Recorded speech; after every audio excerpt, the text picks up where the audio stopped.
आप सभी को अक्षरा का प्रणाम। साथियों, जैसे सागर की लहरें स्वयं सागर हैं, जैसे पर्वत की ऊंचाई स्वयं पर्वत है, और जैसे पुष्प की गंध स्वयं पुष्प ही है, वैसे ही आत्मा स्वयं ही मन है। मन आत्मा से वैसे ही अभिन्न है जैसे आकाश अपने विस्तार से, जैसे अग्नि अपनी उष्णता से और हिम अपनी शीतलता से। आत्मा से अलग मन की कोई सत्ता है ही नहीं, किंतु फिर भी यह अलग भासता है। यही सृष्टि का सबसे बड़ा चमत्कार है। आत्मा से मन का यह कल्पित अलगाव ही सृष्टि का सृजन करता है। आत्मा और मन की इस कल्पित भिन्नता के कारण ही जीवात्मा नाम की सत्ता का सृजन होता है, इच्छाओं का उदय होता है और कर्मों का संसार रचा जाता है।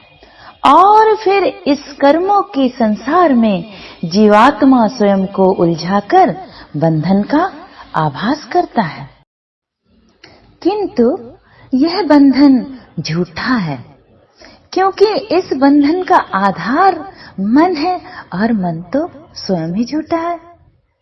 यह बंधन ठीक उसी प्रकार से झूठा है जिस प्रकार एक सौदागर ऊंटों का काफिला लेकर गुजर रहा था।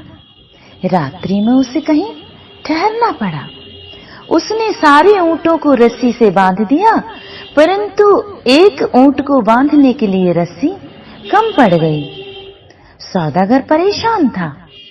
तभी वहां से एक फकीर गुजरा। उसने सौदागर से पूछा, क्या हुआ है? क्यों परेशान हो? क्या खो गया है? सौदागर ने बताया कि ऊंटों को बांधने के लिए एक रस्सी कम पड़ गई है। सारे ऊंट तो बंध गए हैं, परंतु एक ऊंट बांधा नहीं गया है। फकीर बोला, तुम ऊंट को रोज जिस तरह बांधते थे, उसके गले में वैसे ही बांधने का नाटक करो। हाथ फिराओ ऐसे कि जैसे तुम उसे रस्सी से बांध रहे हो। सौदागर ने वैसा ही किया और आश्चर्य, ऐसा करते ही ऊंट जहां खड़ा था वहीं खड़ा रह गया।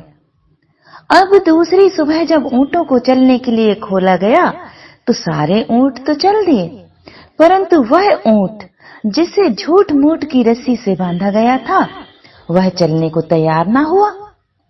वह फकीर भी वहीं था।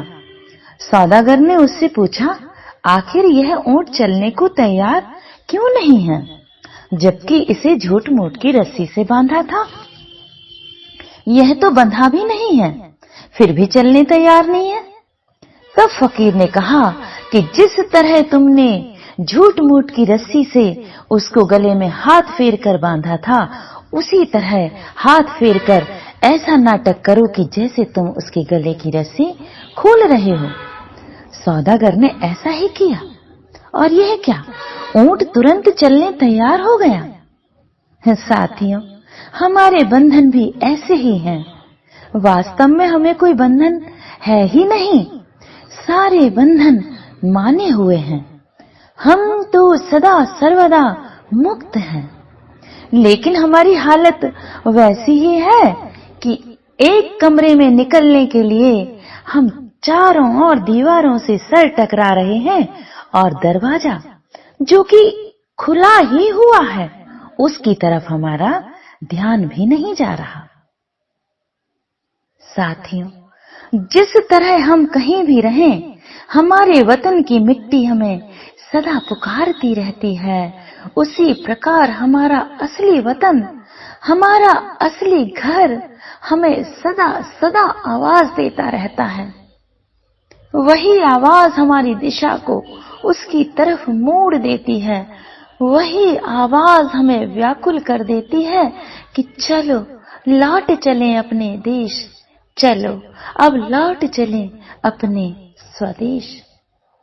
जिस तरह शाम होते पंछी अपने बसेरों को लौट आते हैं, गोधूली बेला में गौएं गांवों की ओर लौट आती हैं, उसी तरह मन भी अपने स्रोत की ओर लौट जाना चाहता है।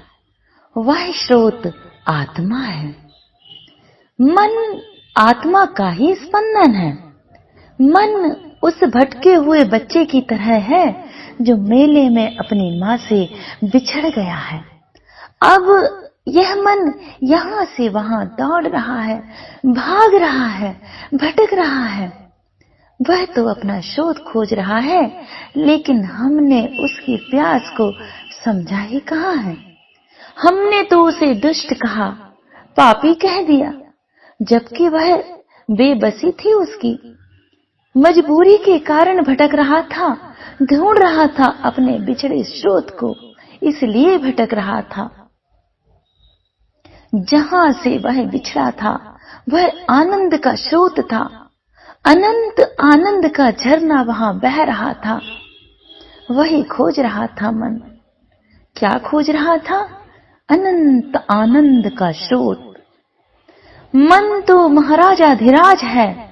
मन आत्मा रूपी रत्न जड़ित सिंहासन से कम में राजी होने वाला नहीं है।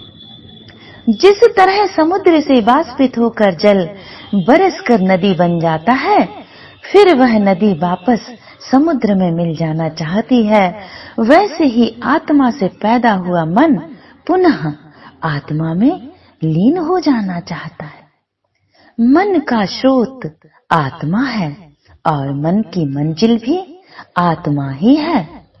हर जीवात्मा की गहनतम प्यास आत्मा हो जाने की प्यास है। यही सच्चा धर्म है, यही सनातन धर्म है। अस धम्मो सनातन।